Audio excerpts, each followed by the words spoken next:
Good morning. My name is Michael R. Roser, and I am Chief Coaching Facilitator and co-founder of my company, Strategic Life Coaching, LLC.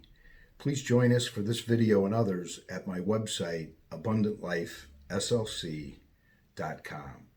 And I keep the cards and letters coming, guys. I really enjoy and appreciate your comments, and it warms my heart that some of you are moving along here. And so what I specifically wanted to talk about today, because of the questions that are being asked of me, it's like, how do I know that I've changed, Michael? And what are you talking about, that I have to become the person that's able then to actually have the power to follow a transformation plan? And so they're called behavior models, and they're very specific, and there's a bunch of them out there. One's called the health benefit model, the theory of planned behavior, diffusion of innovation theory, social cognitive theory, social norms theory. But the one that I'm specifically talking about, the one that made the most sense to me that I've applied to my life, is called the trans-theoretical model theory, and it's TTM for short. And so what I'd like to do today is just give you guys some examples of the process and the behavioral change that I went through in order to get to a point where I could actually commit and keep to a transformation plan based upon my physical condition, my emotional condition, my finances, and my spiritual condition. So they're as follows. The first one is called the pre-contemplation part of behavioral change. So it's pre-contemplation, contemplation, preparation, action, and then maintenance. And this all started, and I'm chuckling because one of my friends called and said, well, hoi polloi, you're in the maintenance phase. And, was chiding me a little bit. And again, it warms my heart because I can speak to very specifically how deconditioned and what a mess I was just, 845 days ago as this video. I did start a health plan on March 14th, 2016. So I've been at that for quite a while, but the emotional and spiritual part took some time. So anyway, what is the pre-contemplation stage?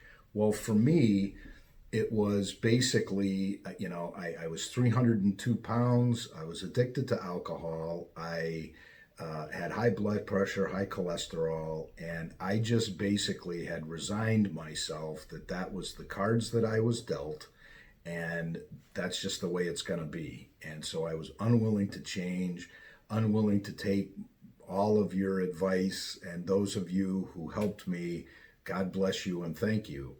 You did not give up on me, and you believed in me before I could believe in myself. So moving on to the next part of a behavioral change was the contemplative stage.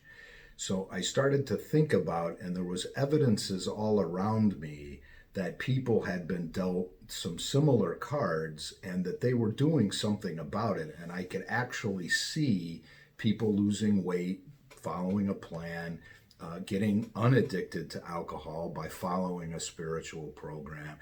And I tried a few of these little ideas that they had suggested, a couple bumper stickers, let go and let God, and, just for today, and all these things. And I would try it, and I felt a little bit better.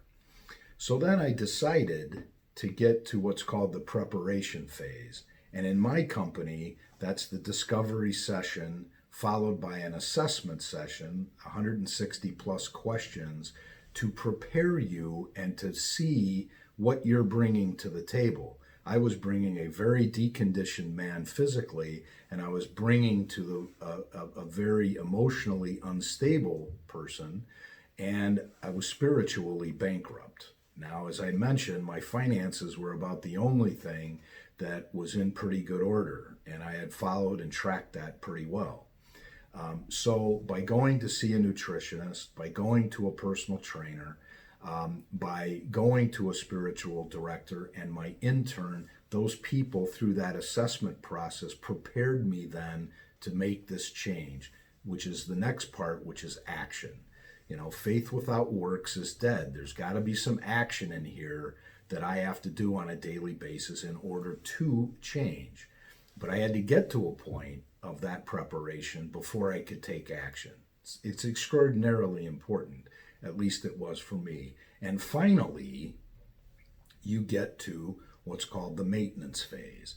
And so by doing the preparation and by doing little tiny things each and every day, taking action on those, being held accountable by professionals, my psychologist and my psychiatrist had very specific plans for me. My psychiatrist was, you have to take these medications every day, Michael, in order to be in emotional balance. So if you're not in emotional balance, you're not going to be able to change and to eat right and to make good decisions because you're emotionally not able to do so.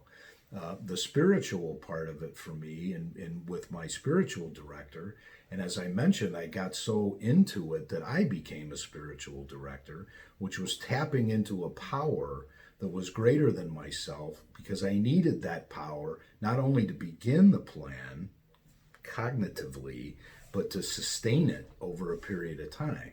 So that's what I'm talking about in changing our behavior to where we're able then to follow something and then get the benefits of that. Because over and above everything else, why, do I want to do this in the first place? Well, the acid test was when I looked in the mirror, I didn't like the person that was staring back at me for all kinds of reasons. That person was not what I wanted to be. That's not the life that I wanted to lead. And therefore, I had to commit to taking my medication every day and following a pretty rigid process. And now I can't describe the benefits. I can't describe how happy I am. And the things that have happened in my life, the repairing of relationships with my friends who were begging me literally to, they came, God bless them, to an intervention and said, Michael, it's not just about your physical state, it's about your mental state as well. You need to fix that. We want our friend back, and it makes me cry of how dedicated these close, dear friends of mine were, because I was in that pre-contemplation stage. I didn't want to hear it. I just was resigned that I was, gonna just live this way the rest of my life, on my bathroom floor, literally. And how grateful can a one man be toward his friends and family and business associates to have helped me in such a great way. And now I promise you, to be able to give that back to my friends now is a joy that I can't even describe.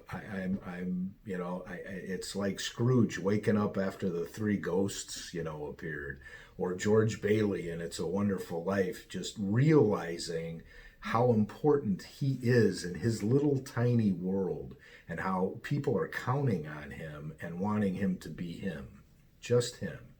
And I've refound that, and Lord knows I'm foibled in lots and lots of ways, but dang it, I'm trying every day to get up and be a better person and try to be of some service. And by giving this back, it's a joy.